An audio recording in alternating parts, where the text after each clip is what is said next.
প্রিয় নবম শ্রেণীর ছাত্রছাত্রীরা,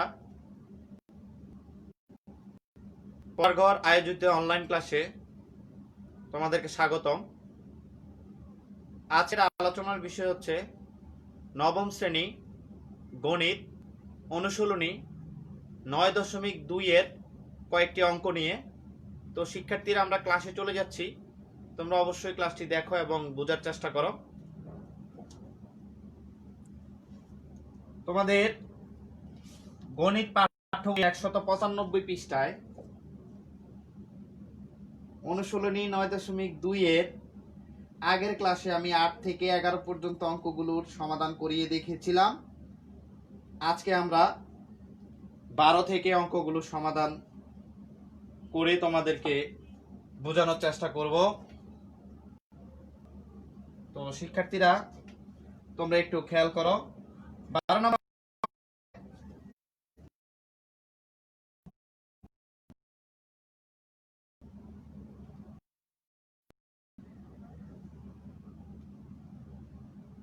equal to cos square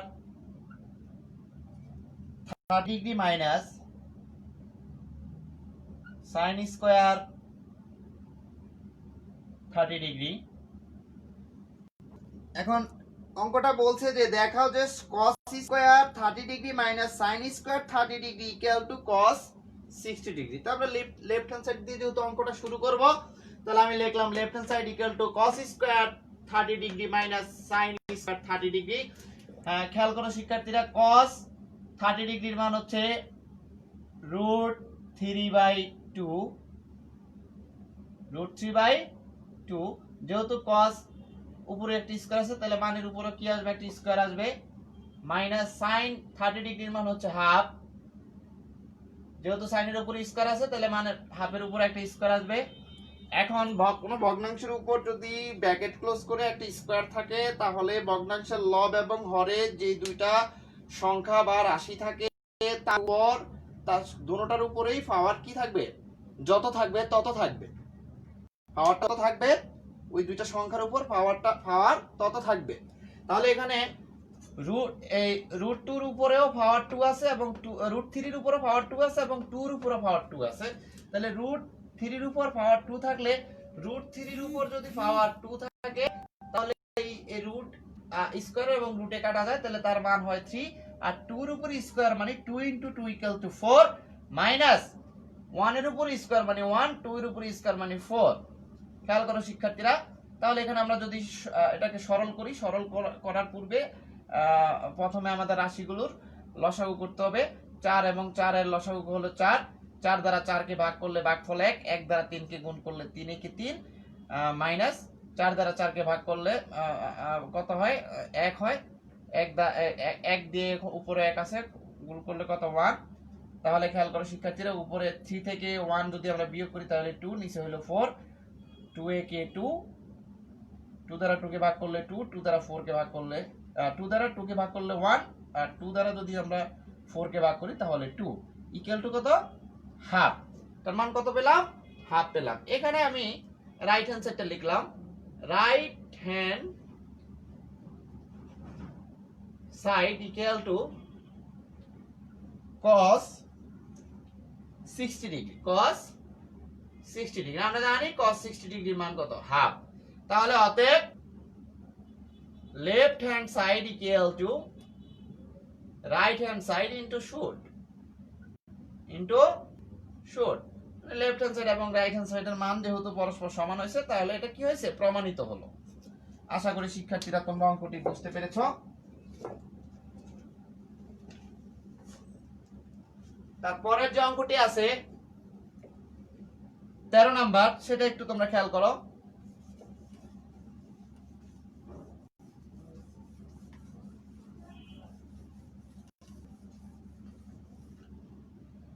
তেরো নম্বর অঙ্কটি আছে যে দেখা যে sin 60 degree minus cos 60 degree plus cos 60 degree equal to sin 90 degree. তাহলে আমি লিখতেছি যে left hand side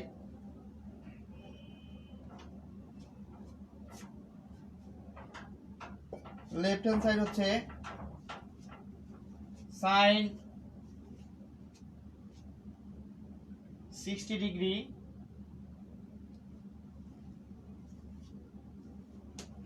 into cos 30 degree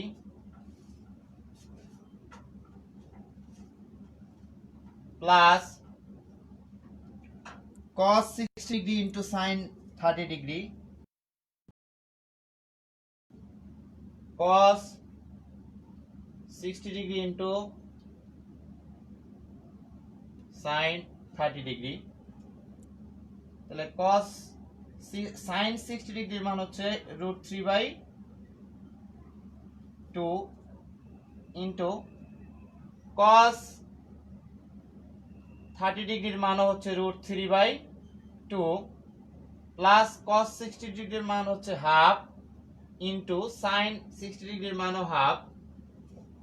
খেয়াল করো শিক্ষার্থীরা, এখানে উপরে এবং নিচে হরে বা লবে একই রাশির একই জাতীয় কোনো রাশি বা সংখ্যা না থাকায় আমরা ভগ্নাংশ দুইটির গুণ করলে ভগ্নাংশ দুইটির লব দুইটা গুণ করব, হর দুইটা গুণ করব। লব দুইটা গুণ করলে √3 গুণ করলে হবে √3 হোল স্কয়ার, আর 2 এবং 2 গুণ করলে হবে 4 প্লাস এখানে একই অবস্থা 1 এবং 1 গুণ করলে হবে 1, 2 আর 2 গুণ করলে হবে 2 × 2 = 4। খেয়াল করো শিক্ষার্থীরা, এখানে স্কয়ার আর রুটে কাটা, উপরে থাকতেছে 3, নিচে থাকতেছে 4 প্লাস 1/4। এখন আমরা সরল করলে প্রথম লসাগু করব ভগ্নাংশ দুইটার হরের 4 এবং 4 এর লসাগু 4 বা 4। এখন 4 দ্বারা 4 কে ভাগ করলে ভাগফল 1, 1 দ্বারা 3 কে গুণ করলে 3 × 1 = 3 প্লাস 4 দ্বারা 4 কে ভাগ করলে ভাগফল 1, 1 দ্বারা 1 কে গুণ করলে 1 ই হবে ইকুয়াল টু 3 প্লাস 1 = 4/4 = 1। কারণ 4 দ্বারা 4 কে ভাগ করলে ভাগফল কত পাবো? 1 পাবো। এবার খেয়াল করো শিক্ষার্থীরা, রাইট হ্যান্ড সাইডটা আছে আমাদের sin 90 ডিগ্রি। sin 90 ডিগ্রি আমরা জানি sin 90 ডিগ্রির মান হচ্ছে 1। sin 90 ডিগ্রির মান কত? 1। তাহলে রাইট হ্যান্ড সাইডও আমাদের কত বাই হলো? 1 বাই হলো, এবং লেফট হ্যান্ড সাইডের মানও কত? 1। তাহলে অতএব left hand side equal to right hand side into should. Left hand side এবং রাইট হ্যান্ড সাইডের মান পরস্পর সমান মানে দেখানো হলো। আশা করি শিক্ষার্থীরা তোমরা অঙ্কটি বুঝতে পেরেছো।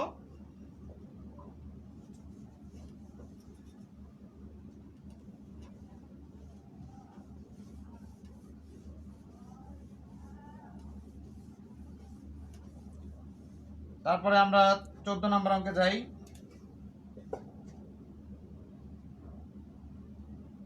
14 number, left hand side equal to cos 60 degree into cos 30 degree. cos 60 degree into cos 30 degree plus sin 60 degree into sin 30 degree.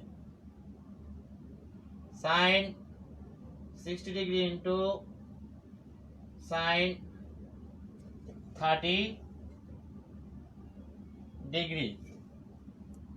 তাহলে এখানে cos 60 ডিগ্রির মান হচ্ছে হাফ ইনটু cos 30 ডিগ্রির মান হচ্ছে √3/2 প্লাস sin 60 ডিগ্রির মান হচ্ছে √3/2 ইনটু sin 30 ডিগ্রির মান হচ্ছে হাফ।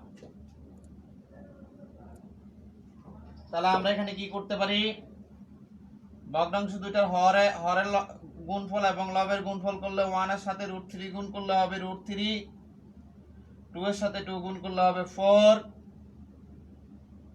প্লাস এখানে একই অবস্থা, 1 এর সাথে √3 গুণ করলে হবে √3, 2 এর সাথে 2 গুণ করলে হবে 4। যেহেতু ভগ্নাংশ দুইটার হর একই, তাহলে তাদের লসাগু কি হবে?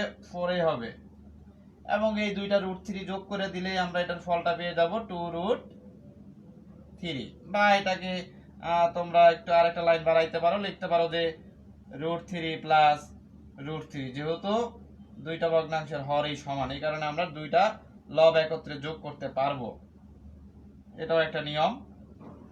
√3 এবং √3 যোগ করলে হবে 2, √3/4, 2 দিয়ে 4 কে ভাগ করলে হবে 2 ইকুয়াল টু √3/2 হচ্ছে লেফট হ্যান্ড সাইডের মান।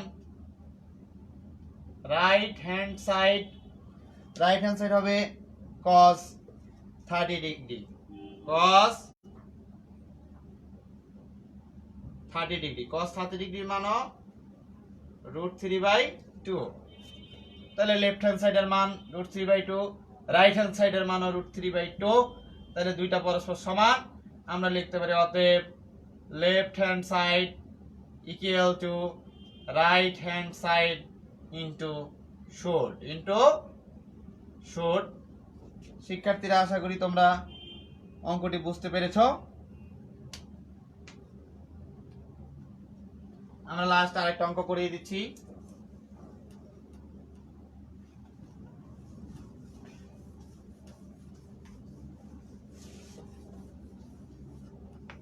পনেরো নম্বর অঙ্ক, যে sin 3a plus cos 3a প্রমাণ করতে হবে যদি a equal to 15th degree হয়। তার মানে এর মান কত? 15 ডিগ্রি। তাহলে আমরা আগে লিখতে পারি যে দেওয়া আছে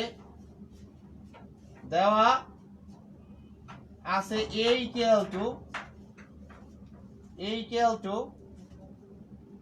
15th ডিগ্রি। তাহলে এখানে লেফট হ্যান্ড সাইডটা হচ্ছে sin 3a equal to sin 3 into এর মান হচ্ছে 15th ডিগ্রি। তাহলে এখানে 3 এর সাথে 15 গুণ করলে হবে 45 ডিগ্রি। sin 45 ডিগ্রির মান হচ্ছে 1/√2। রাইট হ্যান্ড সাইড হচ্ছে cos 3a, তাহলে cos 3 ইনটু এর মান হচ্ছে 15th ডিগ্রি। তাহলে cos গুণ করলে হয় 45 ডিগ্রি, cos 45 ডিগ্রির মান হচ্ছে 1/√2। তাহলে লেফট হ্যান্ড সাইড এবং রাইট হ্যান্ড সাইড দুইটার মানে পরস্পর সমান। তাহলে অতএব left hand side equal to right hand side into শুড। আশা করি শিক্ষার্থীরা তোমরা অঙ্কটি বুঝতে পেরেছো। প্রিয় নবম শ্রেণীর শিক্ষার্থীরা, আজকের মতো এখানে ক্লাসটি শেষ করলাম। পরবর্তী ক্লাসে অনুশীলনী 9.2 এর অন্যান্য অঙ্কের সমাধান নিয়ে হাজির হব। আল্লাহ হাফেজ।